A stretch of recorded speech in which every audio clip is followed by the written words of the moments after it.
Today's episode of Round Guy Radio is proudly brought to you by the Packwood Locker of Packwood, Iowa, Smithburg Auto of Fairfield, Iowa, Henshaw Trailer Sales of Richland, Iowa. We've got Mike Thorson of the Cedar Rapids Titans, the owner of the team, on the program. He wanted to come in, stop in and visit a little bit about what happened the other day. Welcome, program coach, or owner, or chief, or whatever we call you. How you doing, Dave? I'm pretty good. I had a pretty good day. I had a pretty good week, and life's pretty good over here. That's good. That's always good to hear. You're a good guy, and you definitely deserve, some good days.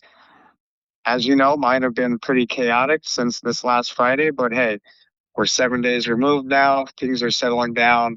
I'm looking forward to a nice, calm weekend because it was not that last weekend, but, that's what comes with being an owner.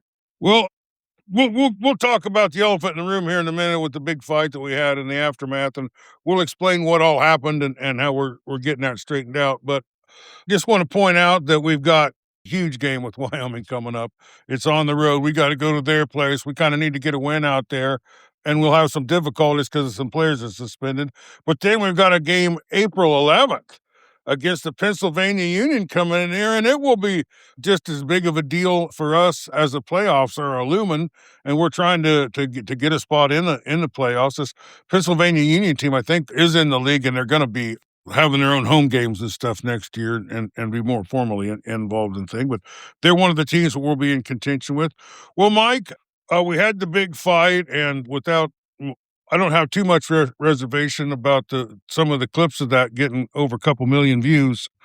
I wasn't unhappy about that part of it. It did seem like I'll tell you this, Mike, I talked to a lot of guys after the game, the people that were still left in there, and there was everyone had kind of the same view. One, they were all disappointed that we didn't get to see the second half of what was a terrific football game. And I'm telling you, that was a terrific football game. But everybody also acknowledged that they saw something special, that might go down as the biggest brawl in the history of sports. At least that's what it looks like on the outside there. It's in contention for some of these Dodgers and San Diego ones and Atlanta Braves ones and all the ones that you've seen out throughout the year. And I'm hoping it'll be something that actually promotes at least creates some more awareness. There's good press and there's bad press, but there's nothing worse than no press. And we shook the area a little bit, shook the vine a little bit there. But tell us a little bit about, what the league did with this, the aftermath of it. And they've seemed to put a period on it. And it looks like Wyoming's, they're putting it behind them. I think we're going to put it behind us here pretty soon, but we do have some suspensions. And tell us a little bit about, your view of it, and as far as what we have to do to comply with the league and stuff after that.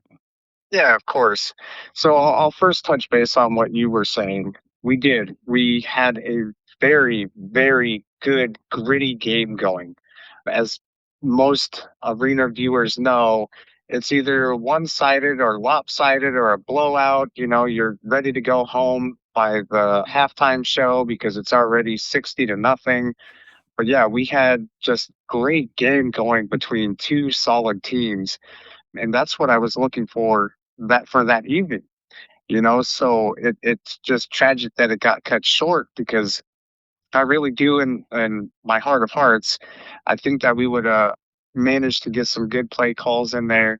I think our defense would have started getting some composure back after that second half kickoff return, and they probably would have shut Wyoming down the rest of the game. Because, Wyoming had only like less than 20 yards in the first half.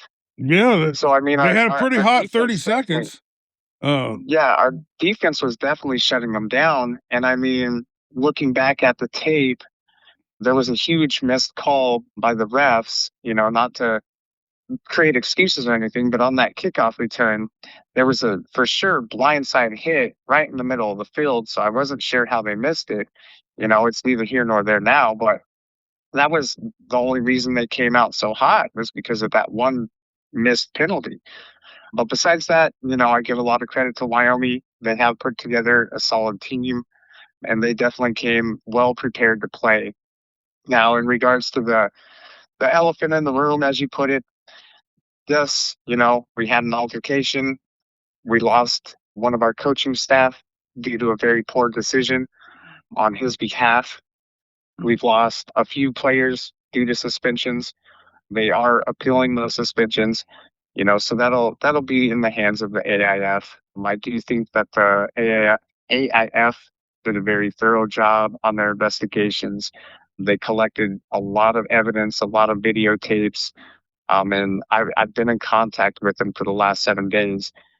Just kind of sticking up for the players in regards to their actions, because I did actually have one player say the only reason he jumped in was because he saw me in the middle. Because I did. I ran over, I got in the middle because I wanted to protect our players at the end of the day, and make sure that they just get back to the bench, get back to the locker room, whatever needed to be done. Like, I just wanted to get the situation stopped, because we have young fans, young families, first time fans coming to events, and that's definitely not something that we need occurring, especially since we're in a rebrand, a rebuild. I'm a brand new owner. And I think you kind of alluded to it before we got on. Yes, it did draw a lot of attention. I was actually told by the league that I possibly made the history books because they've never had a situation like this occur. And for me, I just kind of chuckled and said, "Yay! Please, you know, put me in there for this one." But no, as an organization, I think the mindset that we have after the event occurred, I think everybody's minds are in the right place. We have a lot of piecing together to do before we go to Wyoming and face Calvary in their home stand, our home arena, excuse me. And hopefully we can go out there and pull out the win and bring that home, because that would actually be our first win in the league this year. Because as you know, the Raptors that we played the first game, they're not a part of the AIF. That was basically just a tune-up game. So if Expedition we go game or out there, something. yeah, if we go out there and we do our job, we function as a unit and pull out a victory with Wyoming, it does. It keeps us right in the hunt for a possible championship run. Well, we had 7 players suspended, right? Yes, sir. And that's mostly on the defensive side of the ball, including Jamal Wilkes, or I'm starting to call him the Philadelphia Flash.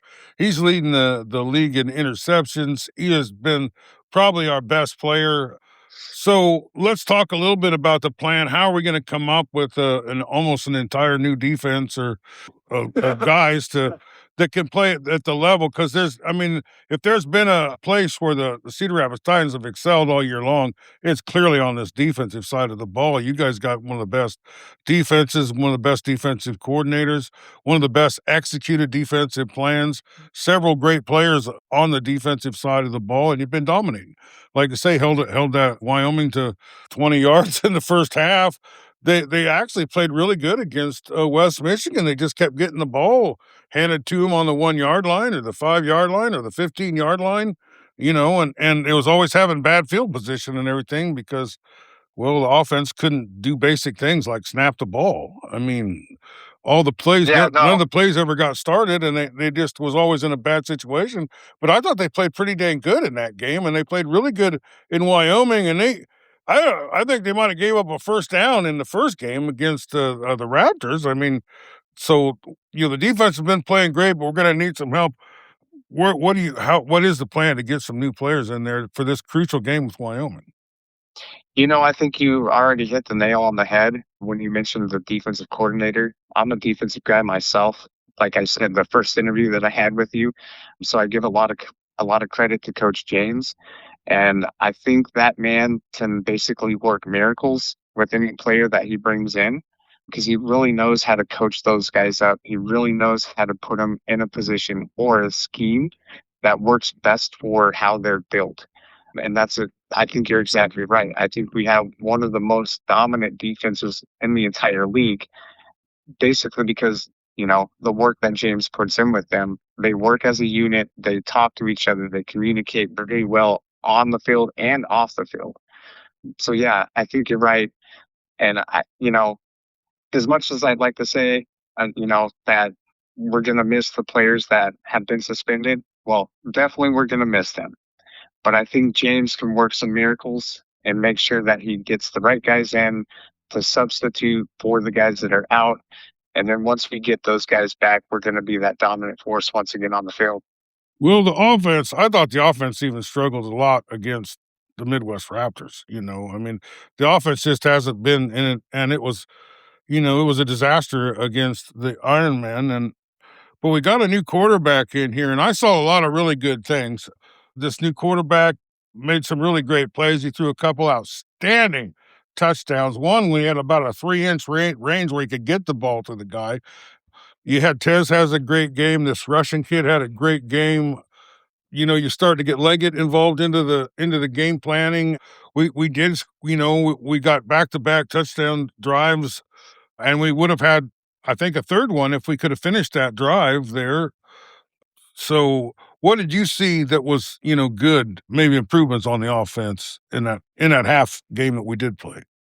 Yeah, I mean, Mr. Green, the quarterback, Yeah. did a phenomenal job. Literally, he only had, I think, maybe a week and a half of preparation, so that's what a total of maybe 5 practices with the team. The one area that he can improve is just getting to his check down time because there was quite a few passes in the middle of the field. And again, you know, I'm not trying to disrespect the man. I think he played a wonderful job. But if he could just find those check downs in the middle of the field, I think the scheme would work a lot better for him and also take the pressure off him. Plus, Yeah. if he can find those check down guys, it's going to open up that running game for our star running back, CJ Liggett. Liggett's a beast, but they need to get him in between the tackles. Yeah, Having these it having it sweeps to the tossed outside ain't outside is working. yeah, having it tossed outside for him is not his go-to. But you get him between the tackles, I literally call CJ beast mode because that's his running style. He likes to be physical, he likes to be fast, and just get hitting somebody in the middle of the field. So with Yeah. those two improvements on the offensive side, I think it can also be a very dominant force. It's just about, the time and knowing the scheme a little bit better for the quarterback. And then once he is able to grasp that, he's going to be one heck of an individual player for us. Yeah, I think, in that first quarter, there was some feeling out periods and there's some timing, to get together and everything. But boy, when it came together quick, and he really started to be a big force. Another area where I thought it was much, much improved was the offensive line. The offensive line just got abused against the Iron Men, and like I say, the hikes were terrible. I mean, they're just on the ground, over the head, off to the side, picking up the ball. You never can get the play developed, because of the fact that that huge guy was getting in there as soon as we hiked the ball, and the hikes weren't even accurate, but there was a lot better hiking. There was a lot better blocking, and we brought in some big guy. He messaged me. I think he's making some leadership deals. So the offensive line's doing better. The running game's doing better. We got a quarterback in there. It seemed like before we were kind of running a slash quarterback guy. It was multiple quarterbacks and quarterbacks that were running backs that were receivers. But now we got one guy in charge of doing all that stuff. So I'm thinking this is good. But we should have a huge audience. I think there's going to be a broadcast this game, and if there is, I'm going to share it on the Round Guy page, and hopefully we can get a big bunch of our fans watching this game too. But this is a huge, important game, and now we've got, hey, the Cubs got the Cardinals, the Yankees got the Red Sox, and we got the Wyoming Cavalry, baby. You know what I'm saying? Yes, sir. This is Yes, the sir. Bears and the Vikings, and the Bears and the Packers, and all those rivalries rolled up into one, and that's a good thing. And we may see them again in the playoffs. They may be coming back to Cedar Rapids in May as the playoffs start. So, what do you It think is a about going out possibility. there? I'm thinking in 4 quarters we got a pretty good shot if we can just keep the offense putting points on the board. Yes, sir. Yeah, I definitely think that we have a very good shot pulling out the W here April 4th down at their own house. But again, like I said, they do have a very solid unit. It's just about how we practice, how we game plan to get ready for them. And then we just got to go down there and pull out the win.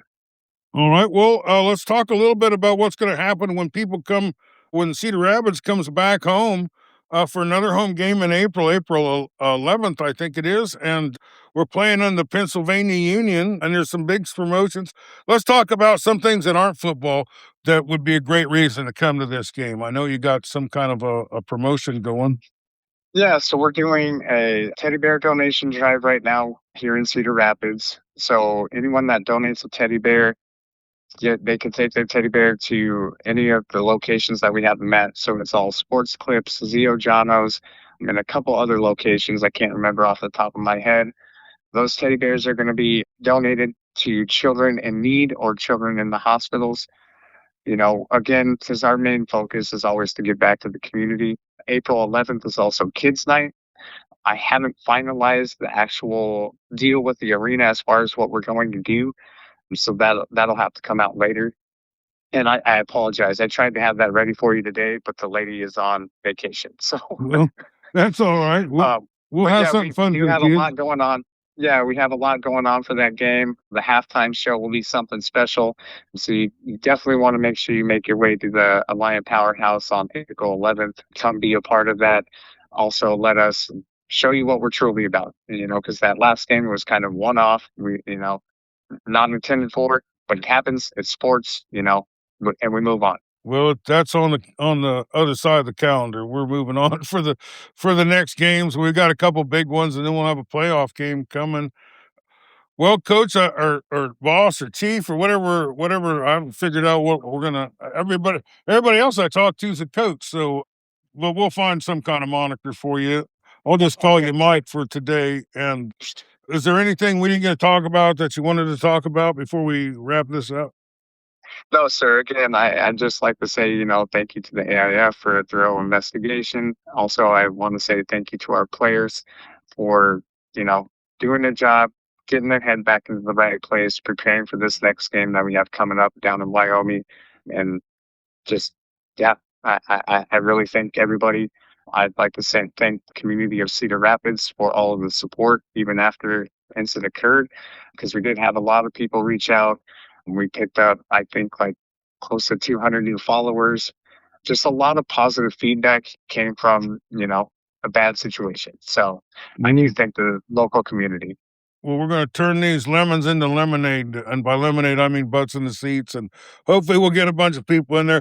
But I mean, like I say, I've been doing the football. I did the Chaos and the all the home games of the Chaos and the River Kings last year, and I think that was like the best game. I mean, we had the triple overtime game, but there was a lot of great games last year, but, Yeah. hopefully we'll get some real good play, and we'll be cheering you on in Wyoming, and we'll be here with bells on, and that broadcast will be on Round Guy Radio. Thanks everybody for coming, and thank you for taking some time out to talk with our listeners.